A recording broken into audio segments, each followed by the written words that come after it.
ভারতের এবারের বিধানসভা নির্বাচনের পর নতুন সমীকরণ তৈরি হয়েছে। তামিলনাড়ুতে মোদীকে চ্যালেঞ্জ করে থালাপতি বিজয়ের উত্থান, কেরালায় বিজেপিকে হারিয়ে কংগ্রেস জোটের বড় জয় এবং পশ্চিমবঙ্গে মমতা বন্দ্যোপাধ্যায়ের পতন। তবে তামিলনাড়ু কিংবা কেরালা নিয়ে বিজেপিকে বেশি মাথা ঘামাতে দেখা যায়নি। তাদের মূল টার্গেট ছিল পশ্চিমবঙ্গ। প্রশ্ন হলো, বিজেপি পশ্চিমবঙ্গকে কেন টার্গেট করেছিল আর মোদী মমতাকে কেন ভয় পেয়েছিলেন? বিশ্লেষকরা বলছেন, পশ্চিমবঙ্গ শুধু একটি বড় রাজ্য নয়, এটি পূর্ব ভারতে মোদীর বিজেপির আধিপত্যের বিরুদ্ধে টিকে থাকা একমাত্র উল্লেখযোগ্য রাজ্য। গুরুত্বপূর্ণ এই রাজ্যের দায়িত্বে থাকে ৭১ বছর বয়সী মমতা দীর্ঘদিন ধরেই আঞ্চলিক বিরোধী দলের অন্যতম বিশ্বাসযোগ্য মুখ হিসেবে পরিচিত। তিনি লড়াকু এবং নির্বাচনীভাবেও পরীক্ষিত।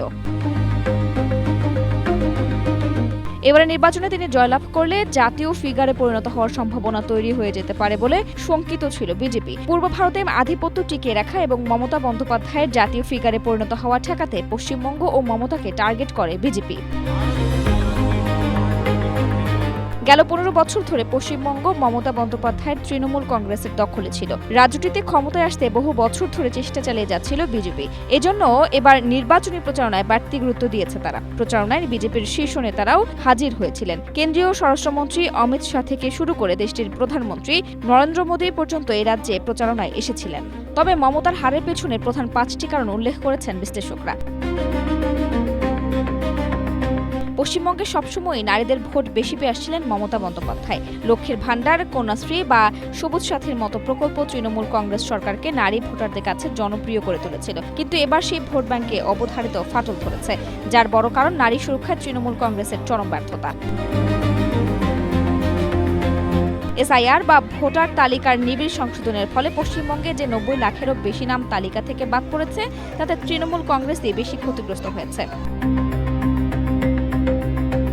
তৃণমূল কংগ্রেসের ১৫ বছরের শাসনে তাদের বিরুদ্ধে যে পরিমাণ দুর্নীতি, অপশাসন এবং প্রশাসনিক ব্যর্থতার অভিযোগ উঠেছে, তা পশ্চিমবঙ্গে আর কোনো আমলে ওঠেনি। এর মধ্যে গেল ১৫ বছরে রাজ্যের যুবক যুবতীদের জন্য নতুন চাকরি বা কর্মসংস্থান সৃষ্টিতে চরম ব্যর্থ হয়েছেন মমতা।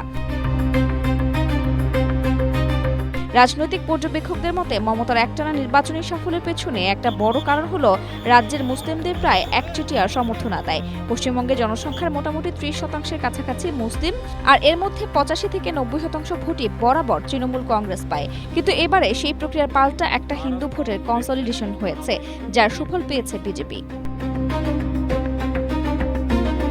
পশ্চিমবঙ্গের রাজনৈতিক বাস্তবতায় রাজ্যের শাসক দল ভোটের সময় কিছুটা বাড়তি সুবিধা পেয়ে থাকে, যেটা এবারে তৃণমূল কংগ্রেস পায়নি। নির্বাচনের তাফসিল ঘোষণার পরপরই জাতীয় নির্বাচন কমিশন রাজ্য প্রশাসনের হাত থেকে রাশ তুলে নিয়েছে।